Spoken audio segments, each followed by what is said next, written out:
Hayvanlar dünyayı näle görýär? Bilişimiz ýaly insanlar gök, gyzyl, ýaşyl reňke doýgurdur. Ýöne bu ol üç reňkden dören müňlerçe reňki görmegimize sebäp bolýar. Yüzýyllardyr geçirilen barlalaryň netijeleri, jandarlaryň göz guruluşyny, görmek mekanizmasynyň gaty giňiş bir maglumatlary öz içine alýanlygyny bize görkezýär. Bilişimiz ýaly hayvanlaryň dünýäni görüşleri bir-birinden tapawutlanýanlar. Gelin o hemmemiz bilelikde. Çayımızı, kofamızı alan olsak, hayvanların dünyanın näle görýänliklerini bilelikde öwrünelim. Birinci, atlar. Atların gözleri iki tarapynda bolar. Bu sebäpden iki tarapyndan geljek hopy has görüp bilerler. Bunun atlar için ters tarapy hem bardyr. Sebäbi burnunyň öňüni görüp bilen oklar. Atlar insanlara garanmazda dünýäni ütkeşik reňkde görýärler. 2. Yılanlar. Yılanların görüşi pestir. Ýöne geceleri infragyzyl tehnologiýasyndan 10 esse güýçli termal bir görüşe ýedirler. Gündüzleri bolsa diňe hereket görüp bilýärler. 3. Kuşlar. Kuşların gözünde 4 tane fotoreseptör ady verilen öjükler vardır. Bu öjükler insanlarda 3 tanedir. Bu sebäpden kuşlar insanlardan has köp reňki görüp bilerler. Kuşlar ultramelewşe şöhleti höküminde hem görüp bilýärler. Şehirde bir zat beläp geçen bürgütlerin görüşü meni gatar we haýran alyrdy. Bir bürgüt 8 kilometr uzaklykdaky bir guşy, yani kiçik haýwany rahatlyk bilen görüp biler we 400 saat kilometr bilen hereket edip awyny alap bilýär. Bürgütlerde 2 tane göz retinasy bardyr. Näle bir operasiýany, näle bir doktora etdirsek-de, edil bürgüdüň kelek gözü eýe bolup bilmez. 4. Sıçanlar. Sıçanların gözleri bir-birine bağlı olmanı işläp bilýändir. Meselem bir gözü başka tarapy görýän bolsa, beýleki gözü başka ýer görüp bilýär. Yani bir gözü aýa bakýa, bir gözü şetdal kakýa diýişleri şu bolsa gerek.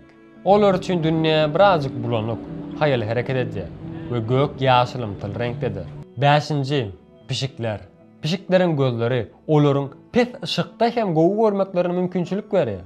Pişikler insanlara göre has giňiş bir görüşe ýedirler. Biz daş töweregimizi 180 derece görýän bolsak, olar bolsa 200 derece görýändir. Pişikler az hem bolsa renk gördür. Edil insanlardaky renk körlügine meňzeşdir. Pişiklerin miyoplugy hem bilinýär. Bu sebäpden olar uzakdaky zady durup görüp bilmeýärler. 6. Mörmöjekler.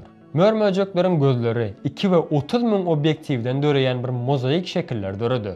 Işığı toplamakta has üstün gözleri bolan bu jandarlar insan gözünden hem gowy ýagdaýda daş töwerekde bolan wakalary has tez wagtda duýup bilýärler.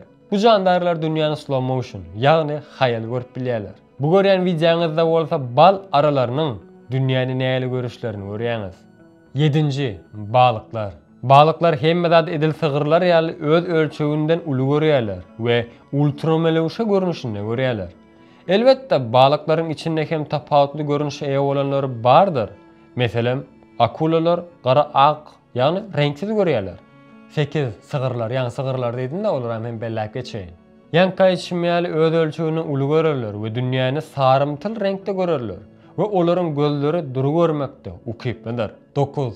İtler, yani küjükler. Bu jan dostlarymyzyň görüşleri pestir. Köp reňki görüp bilmeliler.